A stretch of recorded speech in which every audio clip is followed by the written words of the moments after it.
on est parti au kilomètre 0. Puis j'ai vu qu'on était vraiment un beau groupe, tous des gros rouleurs, des gros costauds. Moi, je connaissais parfaitement au moins les 80 premières bornes.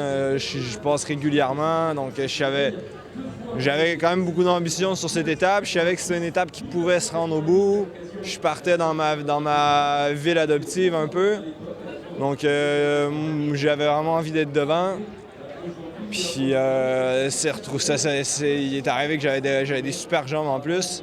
J'ai réussi quand même à bien m'exprimer dans le final. Après, extrêmement déçu de quand Alexis me rejoint.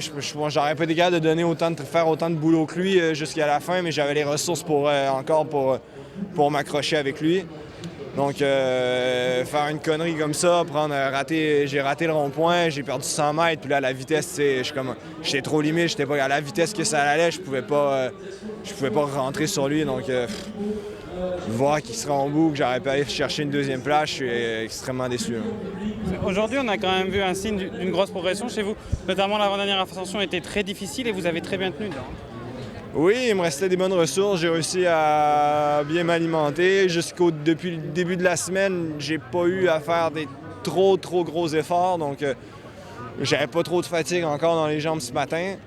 Donc, tout le début de semaine, je veux dire, a été difficile. Mais bon, j'avais vraiment pas des bonnes sensations jusqu'à hier. Donc, j'ai pas cherché non plus à trop faire de travail. Je faisais juste suivre. Donc, ce matin, j'étais bien.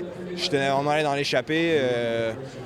Dès le départ, j'étais fictif, j'étais bien placé, puis dès que ça a été go, kilomètre 0, on était sorti. Donc, je suis content d'avoir réussi à prendre de bons coups et un peu de déception derrière tout ça. Pour conclure vos objectifs après Paris-Nice?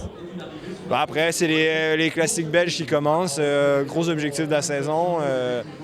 J'aime vraiment beaucoup ces courses-là. Le week-end dernier, sur les premières semi-classiques à Kuurne et Lumloop, j'avais des super sensations aussi. Dans le final aussi, jusqu'à 8 km de la fin à Kuurne, avec les leaders. Donc, je sens qu'il y a de quoi à faire, surtout avec Adrien puis Sylvain qui sont en très grosse forme aussi. Je pense qu'on a vraiment une belle équipe pour avoir beaucoup d'ambition sur ces classiques qui s'en viennent.